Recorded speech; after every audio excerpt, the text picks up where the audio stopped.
हेमंत जी आज तक बाहर नहीं आया, लेकिन मैं समझता हूँ कई दफ़ा उल्टा पड़ जाता है दाव। प्रधानमंत्री जी की भाषा से मुझको बहुत आपत्ति है और मैं चिंतित हूँ। मेरे देश के प्रधानमंत्री हैं, कल वो बोल रहे थे कि दिवालिया कर देंगे देश को। एक मित्रों की मंडली ने सवाल पूछा प्रधानमंत्री जी से कि गरीब क्यों और गरीब होता जा रहा, अमीर क्यों और अमीर होता जा रहा। तो प्रधानमंत्री जी का जवाब सुनिए, सबको गरीब बना दें क्या? संदेश ये है कि देश में आम चुनाव हो रहे हैं और आप कोशिश कर रहे हैं कि किसी न किसी बहाने उलझा करके, फंसा करके जो मुख्य विपक्षी नेता हैं वो जेल में रहे। हेमंत जी आज तक बाहर नहीं आया, लेकिन मैं समझता हूँ कई दफ़ा उल्टा पड़ जाता है दाव।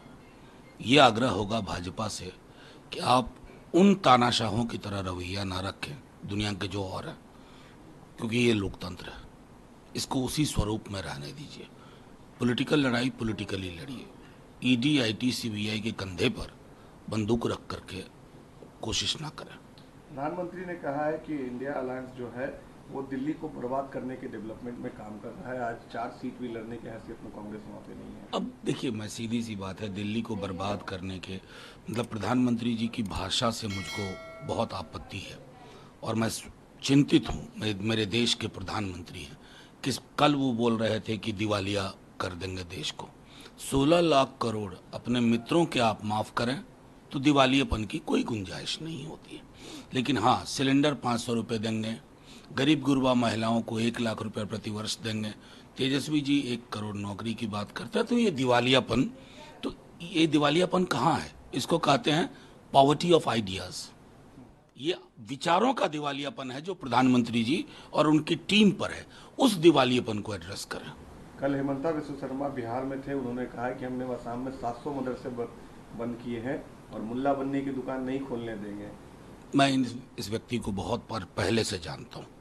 इनकी मजबूरियां हैं कि इनको इस तरह की जुबान बोलनी पड़ती है। बहुत सब बड़ा वक्त इन्होंने आंसू में बिताया, फिर कांग्रेस में बिताया, लेकिन अब न्यू कन्वर्ट की तरह बीजेपी की जुबान बोल रहे हैं। सिवान आए थे ना, क्या उनको रोजगार के बारे में नहीं बोलना चाहिए था? दुनिया में किसी भी मुल्क में चुनाव में क्या बोला जाता है?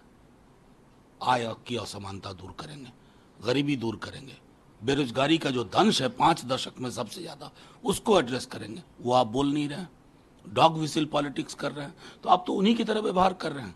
एक मित्रों की मंडली ने सवाल पूछा प्रधानमंत्री जी से कि गरीब क्यों और गरीब होता जा रहा, अमीर क्यों और अमीर होता जा रहा। तो प्रधानमंत्री जी का जवाब सुनिए, सबको गरीब बना दें क्या? ये है किसी प्रधानमंत्री जी की सोच? मैं समझता हूं उसी ढर्रे पे ये सब चल रहा है। मौलिक विषयों पे आए, मेरी थाली पर बात करिए और इतर कुछ नहीं। बाकी के लिए इन्वेस्टिगेटिव एजेंसी है। कह रहे हैं कि 400 सीट हमें दीजिए, राम मंदिर के बाद हम लोग ज्ञानवापी भी बनाएंगे, उसके बाद कृष्ण जन्मभूमि भी बनाएंगे। मैंने बहुत खुशी होती कि कहते कि 400 सीट दीजिए, इनकम इनइक्वालिटी को खत्म कर देंगे, रोजगार सृजन करेंगे, सामाजिक सौहार्द देश में लाएंगे। और फिर नड्डा जी तो कुछ और कह रहे हैं। तो ये ताश के अलग अलग पत्तों की तरह का व्यवहार क्यों? हिमंटो जी, बिहार अद्भुत चीज है, आप नहीं समझ पाइएगा। बिहार के लोग चुनाव कैसे लड़े और किन मुद्दों पे लड़े उसको जानते हैं। वैसे ही यहाँ एक गिरिराज जी काफी है, आपकी एंट्री से कुछ फायदा होने वाला नहीं।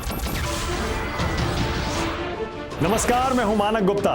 अगर आपको हमारा ये वीडियो पसंद आया हो तो इसे लाइक और शेयर जरूर करें और हाँ, हमें सब्सक्राइब और फॉलो करना ना भूलें ताकि आप देश और दुनिया की कोई खबर मिस ना करें।